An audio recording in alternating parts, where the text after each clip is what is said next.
Hello guys, once again welcome to our YouTube channel knowledge mentors. So guys, तो आज की इस lecture video में हम कवर करने वाले हैं मेथड्स ऑफ चार्जिंग को, जो कि इलेक्ट्रिक चार्जेस एंड फील्ड्स का ही एक टॉपिक है।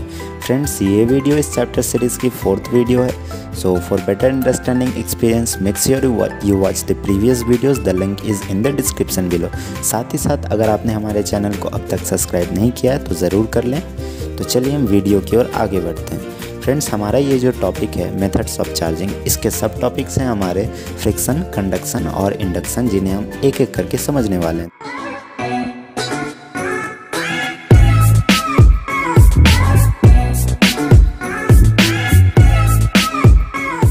तो सबसे पहले हम बात करते हैं फ्रिक्शन की। तो फ्रिक्शन से आप क्या समझते हैं?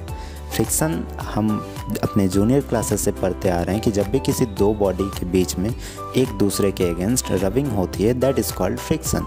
आज हम जानेंगे कि उस फ्रिक्शन के प्रोसेस से किसी भी बॉडी को कैसे चार्ज किया जाता है। तो जब कभी फ्रिक्शन का प्रोसेस होता है, कोई दो बॉडी आपस में एक दूसरे के अगेंस्ट रब होती है, तो उस प्रोसेस में एक बॉडी इलेक्ट्रॉन्स को लूज़ करती है और दूसरी बॉडी उस लूज़ किए हुए इलेक्ट्रॉन्स को गेन करती है। तो इसे हम कुछ इस तरह से समझ सकते हैं, जो बॉडी इलेक्ट्रॉन्स लूज़ करती है उसमें नंबर ऑफ इलेक्ट्रॉन्स कम हो जाते हैं, जिसके कारण कि वो बॉडी पॉजिटिवली चार्ज हो जाती है। ऑन द अदर हैंड, जो बॉडी इलेक्ट्रॉन गेन करती है उसमें नंबर ऑफ इलेक्ट्रॉन्स बढ़ जाते हैं और वो नेगेटिवली चार्ज हो जाती है। तो हमारा अगला सब टॉपिक है कंडक्शन।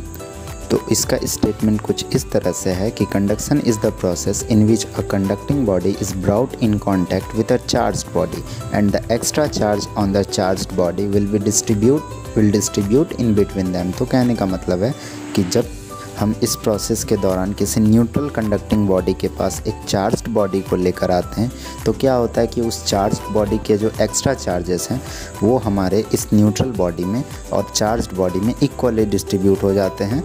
और इससे हम कुछ और अच्छे से समझ लेते हैं इस फिगर के द्वारा। तो आप पहले फिगर में देख सकते हैं कि हमारा जो कंडक्टिंग बॉडी था न्यूट्रल वाला, उसमें नंबर ऑफ प्रोटॉन्स यानी पॉजिटिव चार्ज और इलेक्ट्रॉन्स यानी नेगेटिव चार्ज इक्वल थे। और सेकंड स्टेज में जब उस न्यूट्रल बॉडी में एक नेगेटिवली चार्ज्ड रॉड को कांटेक्ट में लाया गया, तो क्या हुआ कि जो इलेक्ट्रॉन्स थे नेगेटिवली चार्ज रॉड से वो ट्रांसफ़र होकर हमारे न्यूट्रल बॉडी में आ गया।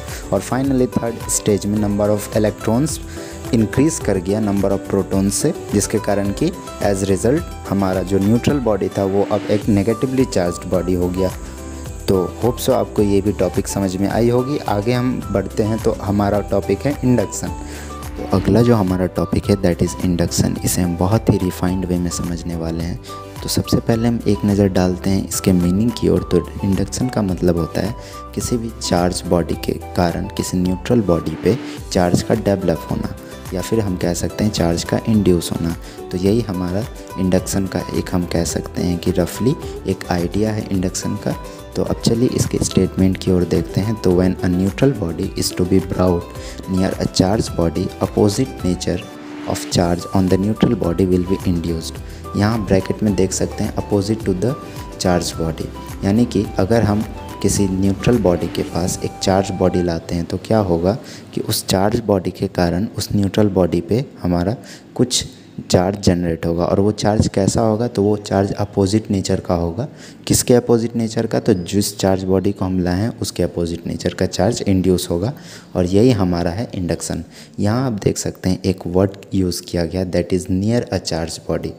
तो कहने का मतलब है नियर अ चार्ज बॉडी से कि ये जो दो बॉडी है यानी कि चार्ज्ड बॉडी और न्यूट्रल बॉडी, वो दोनों आपस में कांटेक्ट में नहीं आएंगी, बल्कि थोड़े दूर पे रहेगी, थोड़े डिस्टेंस अपार्ट पे रहेगी। और इस प्रोसेस में तो चलिए हम जानते हैं कैसे होता है कोई भी बॉडी नेगेटिवली या positively charge through the method of induction.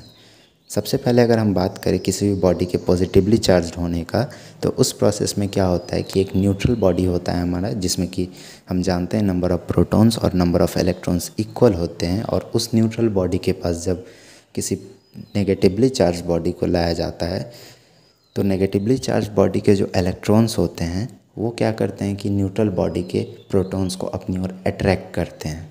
और इस अट्रैक्शन के वजह से क्या होता है, जो चार्ज हमारा न्यूट्रल बॉडी में इवनली डिस्ट्रीब्यूट था, अब वो डिफ्रेंशिएट हो जाता है। कहने का मतलब है कि अलग अलग हो जाता है।